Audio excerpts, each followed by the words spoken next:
Hello and welcome to brick tip number 68.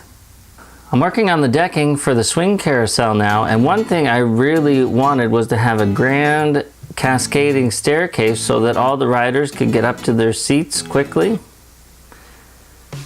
The issue with this was because there are so many angles on the outside, I had to try to match the staircase to these angles. And I played around with a few different designs, and this is the one I settled on. So on the one side we have a series of 1x3 slopes, and on the other side the inverted of those. The other thing I wanted was to make sure that there was only one attachment point for the stairs, which is going to be the decking. I wanted the bottom to be free. And that led me to having to do a few different styles of designs for the staircase itself to make sure it was sturdy enough to hold up. When we look at the staircase itself, you can see it's pretty thin. It is a long expanse, so it had to be really sturdy, and at most it's 3 high in some spots, but even there we only have a 1 stud connection for one step to the next. So if we give this one a twist, we can see it is quite stable. The reason for that is because I made a pattern, a triple repeating pattern in here to make sure that all of those steps are all locked together. You probably noticed this clip on the bottom, and that's for the middle section. I'm going to have those clipping together because this section is going to be straight. The other sides are going to be on an angle. When that whole series of clips is locked into place, that will hold this section up all by itself. So what I'm going to do now is build the mirror image to this staircase for this side. As I'm building it, I'm going to show you the pattern across these stairs so you can replicate that. And I'm also going to show you how I've locked in these clips and the bars.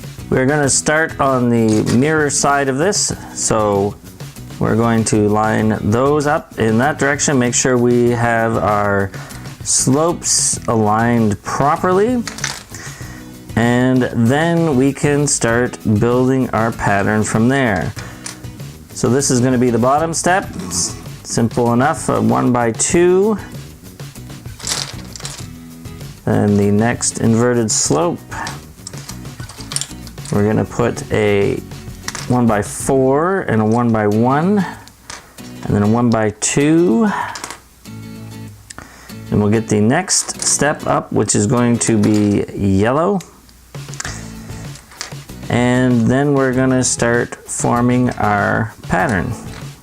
So we're going to take a 2x3 brick, lock that in, and then we're going to have this section in here, which we're going to put a couple of 2x bricks in. Then we'll go up to the next step, and this is where the pattern really starts. So every time that we put in those 2x1 bricks in, we're going to take a 3x1 brick and lock it along the 2 steps, the front of this one and the back of that one. Now down here we have space for a 1x4 and a 1x2. Here we're going to take a 2x2 and put that in place, and then again fill that cavity with the 1x2s. So if you noticed, we had 1x2s down here, now we have 1x2s up here. So the way this pattern works is we're going to shift it 1 step up every layer. As we keep doing that, we're going to start new layers down here, and you'll see the entire effect as we go. So we're going to lock in these 2 steps again. Then we come down here, and and we are going to put in our 2x3. This is going to leave a gap for a 1x2 and a 1x1, and then a 1x2 at the bottom. Okay, so next we're going to put up our next stair, which is another yellow one. Put that in place, and then we're going to set our 2x2, which is the same one that was here. So that brick is sliding up there now, and then we put in our 2x1s. Lock those in. We come down here, we're going to move this brick up,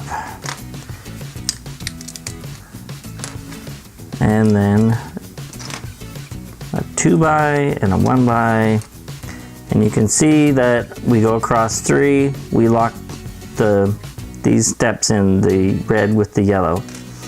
So we're going to continue on with this pattern. I'm going to stop here and then show you the complete pattern up to blue. You can see the full run of the pattern now. The bottom and the top are exceptions to the rest of the pattern because they do level off, so they're a little bit different. But we can start here. We see we have the 2x1, 1x1 set beside the 1x3, then the 2x2, and then the 1x2s, the 2x3, and that pattern just continues up. So every step that you take further along your step, you're going to shift by 1 step up. At the top, I need a spot where I can connect under the decking, so I left an overhang here. Now I'm going to complete the rest of this step and then show you how to fit in the clips.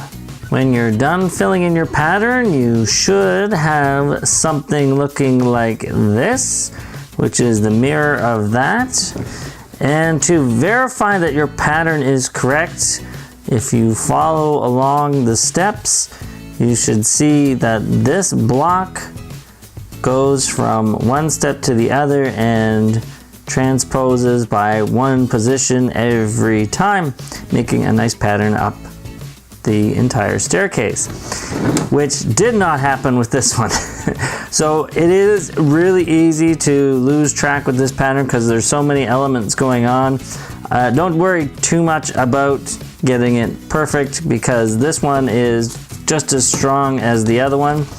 It's just a matter to make sure that you keep tying in the steps as you're going along. Now I want to talk about putting the bars in on the straight staircase. This is pretty straightforward. The only thing that you have to worry about is making sure your clips and your bars are going to be lining up.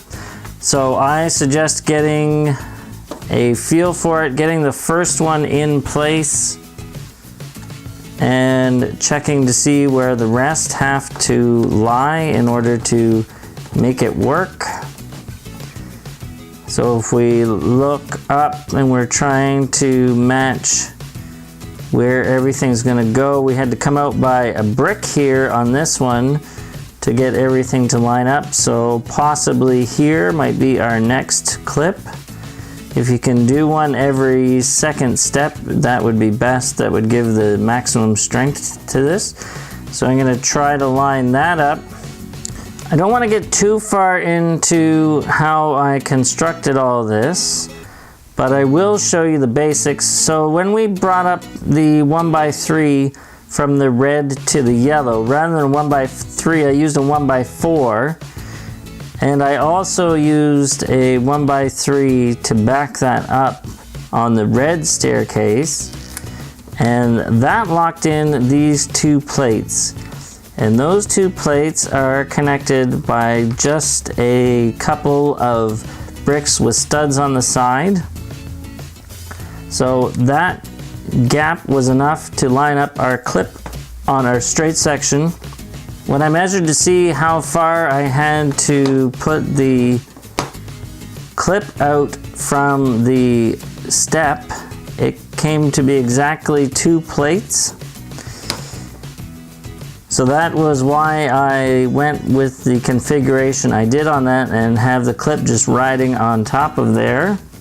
To get those stud on the side bricks to connect properly with our plates, we have to go 2 bricks and a plate in between those 2 stud on the side bricks, which means in here we had to play around a bit with some other plates to act as fillers so that we don't mess up our stair pattern. I suggest working on one side of the step, getting your clips all in place there.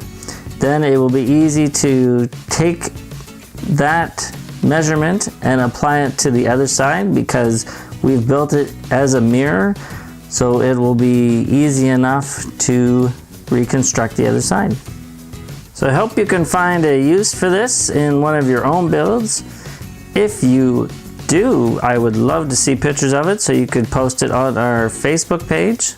Don't forget you can join in the conversation on Facebook and our other social feeds. Thanks so much for watching. Have a fantastic day. Keep dreaming of bricks. Bye-bye.